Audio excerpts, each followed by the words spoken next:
धनी व्यापारी। सिंध प्रांत के प्रीतमपुर नामक नगर में एक बहुत धनी व्यापारी रहता था। उसके पास इतना धन था कि अपने रहने के लिए व्यापारी ने कई महल नुमा घर बना रखे थे। सेठ की सेवा के लिए उसके पास कई नौकर चाकर थे। यदि सेठ को एक महल से दूसरे महल तक जाना होता तो वह घोड़े पर चढ़कर जाता था। सेठ का व्यापार पूरे सिंध प्रांत में फैला हुआ था और इसी कारण से उसे बहुत बार यात्राओं पर जाना पड़ता था। परंतु सेठ इन व्यापारिक यात्राओं पर अकेला ही जाता था, किसी भी नौकर को अपने साथ लेकर नहीं जाता था। इन यात्राओं के दौरान उसे कई बार घने जंगलों से गुजरना पड़ता और सराय में रुकना भी पड़ता। सेठ को किसी भी नौकर पर विश्वास नहीं था, इसलिए वह अकेला ही यात्रा करता था। इसी तरह सेठ के दिन बीत रहे थे। एक बार की बात है, रात के समय वह सेठ अपने महल के सामने टहल रहा था कि सामने से उसे एक बूढ़ा व्यक्ति आता हुआ दिखाई दिया। बूढ़े के कपड़े बहुत ही पुराने थे, वह सिर पर भार उठाए हुए था। सेठ को देखकर उस आदमी ने अपने सर का भार धरती पर फेंक दिया और प्रणाम करता हुआ बोल, श्रीमान जी, बहुत थक गया हूं, तो यदि आप आज्ञा दें तो यहाँ रात काट लूं। सेठ ने बोला, यह मेरा महल है, कोई धर्मशाला नहीं है। बूढ़ा, मैं केवल आपकी घुड़साल के बाहर ही पड़ा रहूंगा और सुबह होते ही चला जाऊंगा। सेठ, परंतु यहाँ तुम्हारी देखभाल कौन करेगा? मुझे किसी चीज की कोई आवश्यकता नहीं है। हमें क्या मालूम कि तुम कौन हो? एक मनुष्य, हमें रात भर तुम्हारा पहरा देने के लिए लगाना होगा। बूढ़ा, वह क्यों महाराज? सेठ, वह इसलिए कि रात को तुम कोई वस्तु उठाकर भाग न जाओ। इस पर राम राम कहते हुए बूढ़े ने अपने कानों को हाथ लगाया और सेठ को नमस्कार करते हुए अपने भार को सिर पर उठा लिया और वहां से चला गया। रात अंधेरी थी, आकाश में बादल छा रहे थे, कभी कभी कुछ बूंदाबांदी भी होने लगती थी। आंधी आने का डर था। बूढ़ा बुरी तरह से थक रहा था, उसके हाथ पैर काम रहे थे, चलना कठिन था। परंतु सेठ के इन कटु शब्दों ने उसे ऐसा व्यथित कर दिया कि उसे अब प्रीतमपुर नगर के किसी भी शहरी के पास जाकर विश्राम करने का विचार छोड़ दिया। वर्षा जोरों से आ गई। जिस तरह रात का अंधकार बढ़ता जा रहा था, उसी तरह बूढ़ा भी अपना भार उठाए हुए आगे ही चला जा रहा था। समय बीतता गया। कुछ दिनों बाद वह सेठ अपने मित्रों और सेवकों के साथ शिकार खेलने के लिए जंगल में गया। शिकार खेलते समय उसने अपना घोड़ा एक हिरन के पीछे लगा दिया। बहुत ही यत्न करने के बाद भी वह शिकार उसके हाथ न आया। इस दौड़ धूप में वह अपने साथियों से बढ़ गया। घने जंगल में घुस जाने पर अपने नगर का मार्ग भी भूल गया और घंटे तक जंगल में ही भटकता रहा। इतने में रात हो गई, आंधी चलने लगी, बादल छा गई। कोई भी ऐसा व्यक्ति नहीं था जो उस सेठ की कुछ सहायता करता। बेचारा थककर चूर चूर हो गया। जब उसे कोई मार्ग न सजा तो वह एक वृक्ष के नीचे बैठ गया। आंधी इतने जोरों से बढ़ने लगी कि जंगल के वृक्ष टूटकर गिरने लगे। तूफान के कारण अंधेरा बढ़ने लगा, हाथ को हाथ न दिखाई देता था। प्रकृति के इस प्रकोप से घबराकर घोड़ा अपने बचाव के लिए इधर उधर भागने लगा। घोड़े का मालिक इतना थका हुआ था कि उसे होश नहीं था। थोड़ी देर बाद आंधी शांत हो गई। थोड़ी थोड़ी वर्षा होने से चारों ओर फैली हुई धूल बैठ चुकी थी। आकाश कुछ कुछ साफ हो गया। सेठ ने देखा कि उसका घोड़ा उससे जुदा हो गया था। वह घोड़ा उसने 2000 रुपये देकर खरीदा था और बहुत ही प्यार से उसे पाला था। अब तो उस सेठ को घर पहुंचने की कोई भी आशा नहीं थी। कहते हैं कि सवेरा होने के आसपास रात का अंधकार बहुत बढ़ जाता है। इसी तरह आशा और सूर्य की किरणों के पहुंचने से पहले निराशा और दुख का अंधेरा भी बहुत अधिक हो जाता है। बहुत अधिक दुखी और निराश हो जाने पर उस सेठ को दूर से एक व्यक्ति आता हुआ दिखाई दिया। पहले तो सेठ डर गया कि कहीं यह व्यक्ति कोई चोर या डाकू ना हो, परंतु जब उस व्यक्ति ने पास आकर नमस्कार करते हुए अपने होठों की मुस्कान से सेठ के हृदय को शांत कर दिया तो सेठ को आशा का प्रकाश दिखाई देने लगा। हंसते हुए उस व्यक्ति ने सेठ से पूछा, आप इतने घबराए हुए क्यों हैं? साथियों के बिछड़ने से, राह से भटकने से और किसी की सहायता न मिलने से कहते हुए सेठ ने अपनी सारी कहानी उस व्यक्ति को सुना दी। ये सब सुनकर उस व्यक्ति को दया आ गई और वो सेठ को अपने झोपड़ी में ले गया। वहां जाकर उसने बताया कि वो अपने पिता के साथ रहता है। जो रूखा सूखा भोजन हम खाते हैं आप भी खा लेना और विश्राम कर लेना, परंतु मेरे घोड़े का क्या होगा? सेठ ने घबराते हुए यह बात कही। व्यक्ति बोला, सुबह होने से पहले मैं आपके घोड़े को भी ढूंढ लूंगा। सेठ ने बोला, वो कैसे? व्यक्ति, मैं इस जंगल के कोने कोने से परिचित हूँ। सेठ, तो क्या तुम मेरे साथियों को भी ढूंढ सकोगे? व्यक्ति, यदि वे इस जंगल में हुए तो मैं अवश्य ही उन्हें ढूंढ निकलेगा। इस उत्तर से उस अमीर सेठ को बहुत ही संतोष हुआ। वह निश्चित हो गया। अभी वह सोया नहीं था कि उस व्यक्ति ने सेठ के सामने एक दूध का कटोरा लाकर रख दिया। सेठ, यह क्या है महाशय? व्यक्ति, हमारी बकरी का दूध है। सेठ, तुम्हारे पास कितनी बकरियां हैं? व्यक्ति केवल एक। सेठ, क्या एक बकरी इतना दूध दे सकती है? यह एक शेर से अधिक नहीं होगा।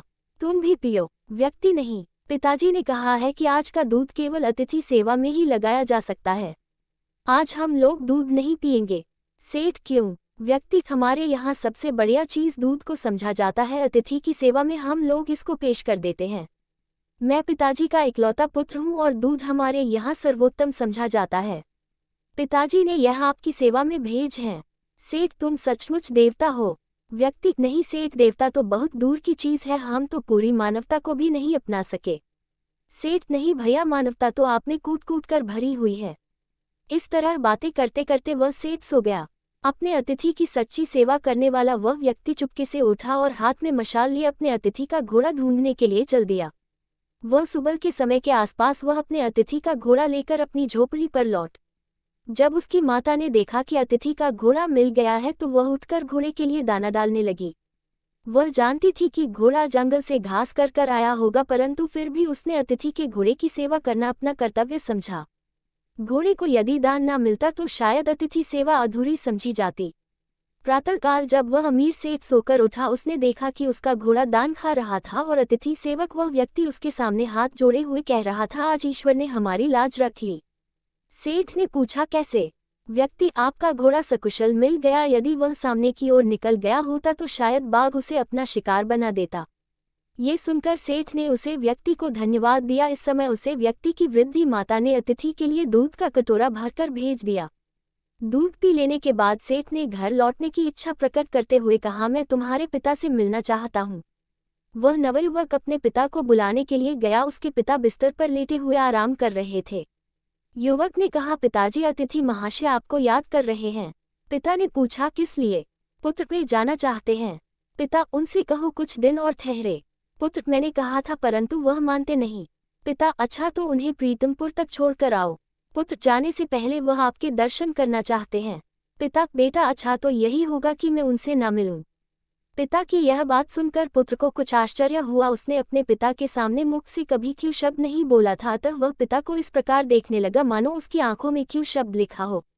पिता ने पुत्र के इस प्रश्न को पढ़ लिया और उसे धीरे से समझाता हुआ बोला, तुम शायद यही पूछना चाहते हो कि मैं अतिथि से इस प्रकार दूर रहकर उसका निरादर क्यों कर रहा हूँ। असल में मेरी इस बात में भी अतिथि सत्कार का ही भाव भरा हुआ है। पुत्र, मैं इस अनादर में आदर की भावना को समझ नहीं सका। पिताजी, समझाऊं भी कैसे? ऐसी कौन सी कठिन बात है जो मुझे ना समझ सके? पिता, यूं ही एक व्यर्थ ही घटना है जिसके बारे में मैं बताना नहीं चाहता। पुत्र, अच्छा तो अतिथि महोदय से आपके बारे में मैं क्या कहूँ? पिता, यही कि पिताजी बूढ़े हैं और रोगी भी हैं, वह बिस्तर से उठकर चल फिर नहीं सकते, अतः उनका बाहर आना कठिन है।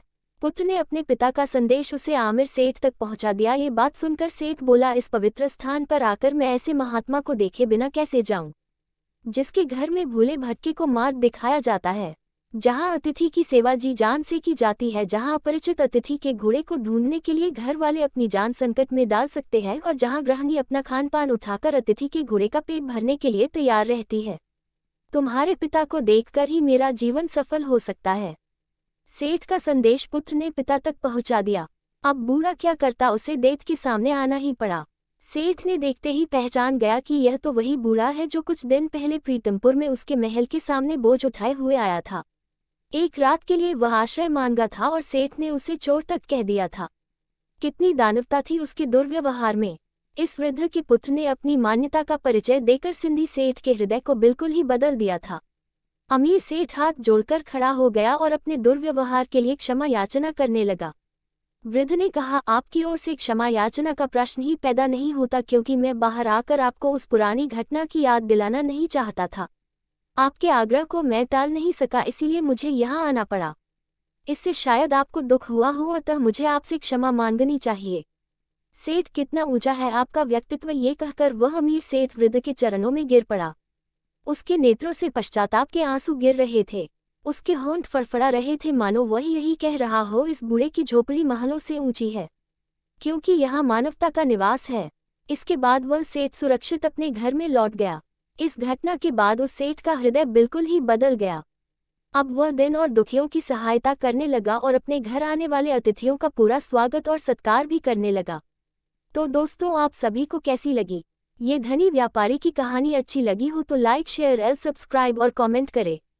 बेल आइकन को प्रेस करना ना भूले ताकि हम जो भी वीडियो बनाए सबसे पहले आपको नोटिफिकेशन मिले। तो मिलते हैं ऐसी ही एक और रोचक कहानी के साथ। वीडियो को पूरा देखने के लिए धन्यवाद। तो जुड़े रहिए हमारे साथ हिंदी कहानी 5917 के साथ।